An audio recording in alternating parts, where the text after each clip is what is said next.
আমি আপনার কাছে জানতে চাই যে কিভাবে আপনার কপিলের প্রাণ মন জয় করলেন, মানে কিভাবে? আলহামদুলিল্লাহ, আমি ওই দেশে যখন ছিলাম, আমি দীর্ঘদিন আমি কপিলের সাথে আমি কোনো বেতনে চাকরি করি নাই। আরবিতে বলে নুজবা, আমিও নুজবা সিস্টেমে আমি পার্টনারশিপে আমি কপিলের সাথে গাড়ির বিজনেস আমি জড়িত ছিলাম। এখন পর্যন্ত আমি যতদিন ছিলাম ওই গাড়ির বিজনেসে আমি জড়িত তো ছিলাম। একজন মানুষ তো সাধারণত পরিবারে থাকলেও অনেক জুট ঝামেলা, মনোমালিন্যতা, কিন্তু আপনি প্রবাসের মাটিতে অন্য একজন মানুষের সাথে এইভাবে বছরকে বছর আপনাদের মধ্যে কোনো বাক বিতণ্ডা হয় নাই?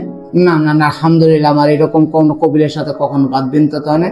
আমি অসুস্থ, আমার ওয়াইফ অসুস্থের কারণে আমি 2016 নভেম্বরের 5 তারিখে আমি দেশে আসছিলাম। এরপর আমার যাওয়া হয়নি। তারপর আমার কপিল আমার ভালোবেসে আমাকে ভিসা দিয়েছিল।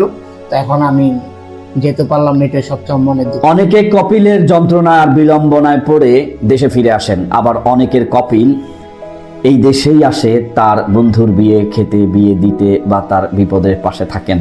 এই মানুষটাকে দেখে আপনারা একটু জেনে নেন। আমার মনে হয় লাস্ট টাইম এতটুকুই বলা যেতে পারে, আমি যদি ভালো হই তবে জগৎ ভালো। আমার মনে হয় উনি ভালো ছিলেন বলেই ওনার কপিল ছিল ভালো। তাই বলে এই ব্যাখ্যাটা সবার ক্ষেত্রে দেয়া যাবে না।